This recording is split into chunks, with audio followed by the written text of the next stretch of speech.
Yo, what's up guys? Welcome back to another episode. So in this video, we're going to end up actually pulling the motor out and putting a new motor in. I didn't shoot a lot of intro and outro stuff, unfortunately, so we're just going to jump straight into it. Right, so we've got the front bumper bar and the support off now. So now it's just a matter of ripping this radiator out. Oh, that one, G. So we've got the master AC compressor release guy here. Compressor. Who's done this before a million times. Apparently he's undo that. So it's that one at the top. It's that top one there, because that's actual pipe. Oh yeah, on there. Over there. Apparently this is how you do it. I've done this before and it went bang, so I'm putting the earmuffs on. So this is safe. He's going to release it into his area here and then we're going to dispose of it correctly according to local laws.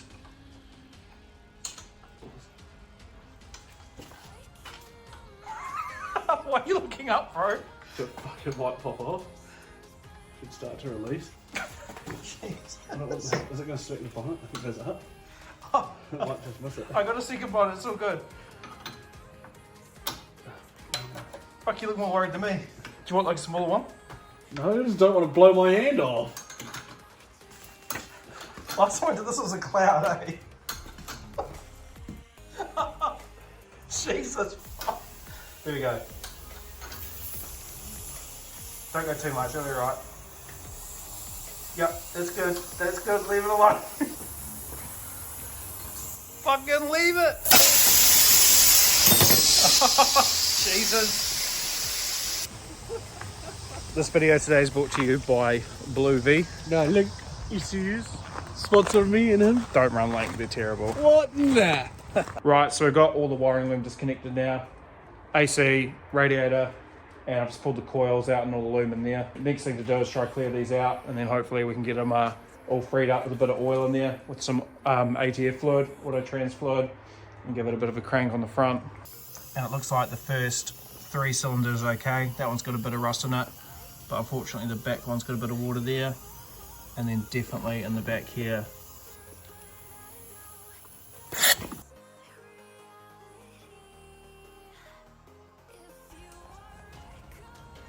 Right, so we've got the cylinders filled up with ATF fluid, so we're just gonna let that sit for a little bit. And then hopefully it's enough for it to free up the ring so we can actually get this thing rotating over.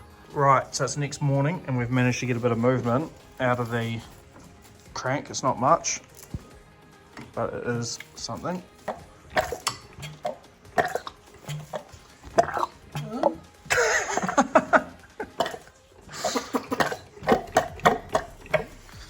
Hopefully I can actually give it a bit of a... Oh, it's starting to go, yep. I'm going to put some microphone. Yeah, sure. It'll be mint, promise. Let me catch that sound for you, man.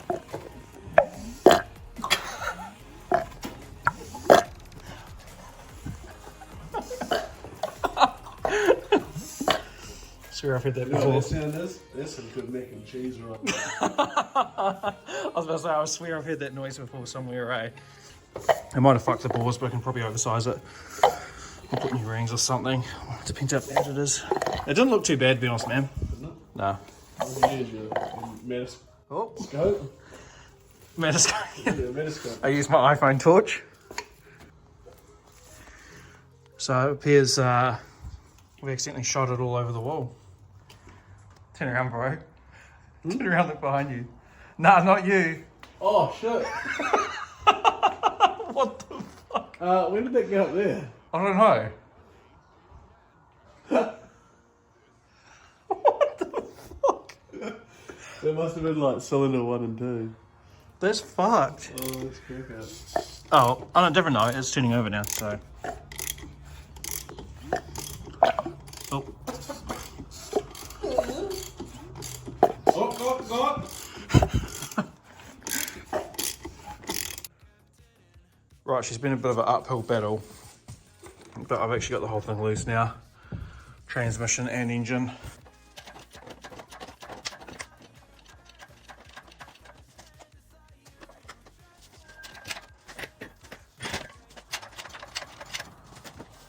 So yeah, I think the only way to get these out is to actually drop that subframe, because it's just too difficult with all this other stuff on there as well. That exhaust is very low. Now that I'm looking at it, that should have definitely come off. It may have actually meant we got it out without doing all this, but shit, whatever. It's off now.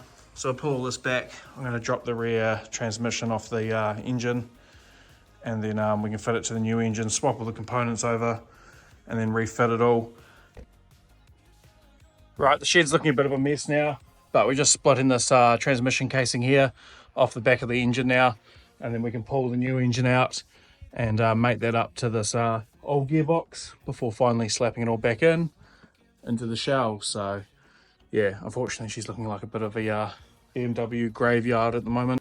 All in all, it actually looks like a pretty decent motor. So we're going to do a bit of preventative maintenance on this. So what we're going to end up doing is pulling the sump off it and actually cleaning up inside the oil pan. And what happens with these is there's a oil pump in here, and the nut actually spins off, and pretty much you lose all your oil pressure.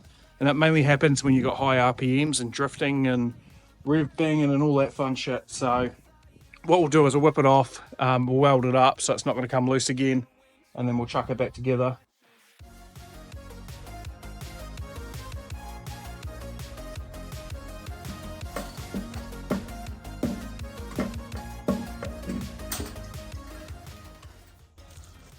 Right, there we have it. Got the sump off.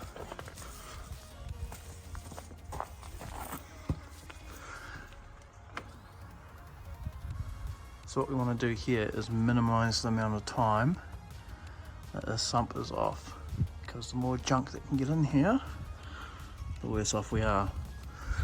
So in the front here, you can see that's the nut there. That's what we need to weld to the side. So I'm just going to clean all this up, and then on the side here, we're just going to put a tack in there just to go and give it a bit of a resistance so the bloody thing doesn't come loose. Because otherwise that spins off and that's your oil pump and she's all over. Right, so just going to give this a bit of a scotchy, clean her up a bit, just clear up some of that shitty oil.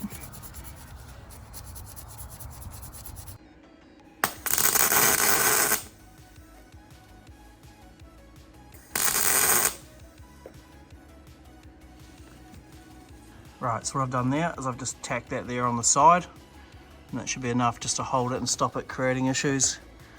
Otherwise she tends to get a bit excited. And if we do need to remove that at some stage, we can just grind it off and then still remove that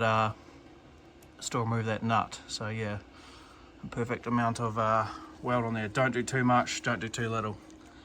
The other option you can get is you can also get a nut with a bit of a hole through it for like lock wire or something like that, just to try stop her from being a pain in the ass.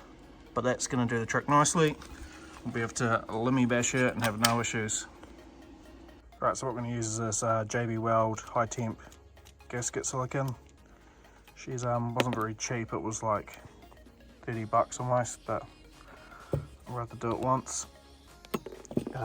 Some people use the gaskets, as I say, the original OG gasket, but I like using JB Weld because I just know it's going to be good.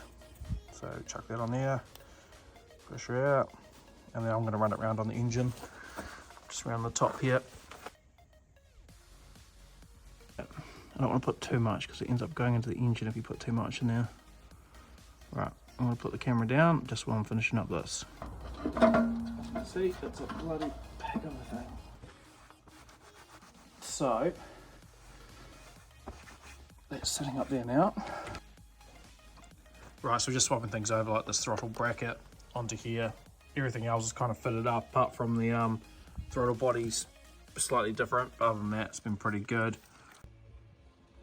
Right guys, so now we're going to slap in the motor. We're going to hook it up to the transmission down here now. So I'm hoping I can just rotate this motor now, which is fully built up, and hopefully slide the what's that thing called that autos have? Torque converter. There's a torque converter, right? Torque converter on the front there. Rotate it, and hopefully the splines will line up, and then we can bolt these two up, and then hopefully chuck her in there. I've still got the subframe out, so it's going to make it easy, and then hopefully we're sorted. Fingers crossed. This episode brought to you today by Mango Loco, the one and only. So we've got the transmission here lined up with the engine. I'm forgetting the words of what these bloody things are called. Fucking automatics. the gearbox is on the motor. Yeah. You. Asshole. Here you go, guys. We got the gearbox on the motor. We're ready to install it. Like big YouTuber things. G, watch this YouTube engine. It'll be in the motor, in the engine bay. So you don't even know how to do it. Right, so we got the gearbox on there. It's all ready to go pretty much. Now we're gonna do magic YouTube things. This is how it's done, bro. Oh, take This- three. Take three, my G. This is gonna end up in here. 3, 2, 1. Told ya, just gotta trust the process.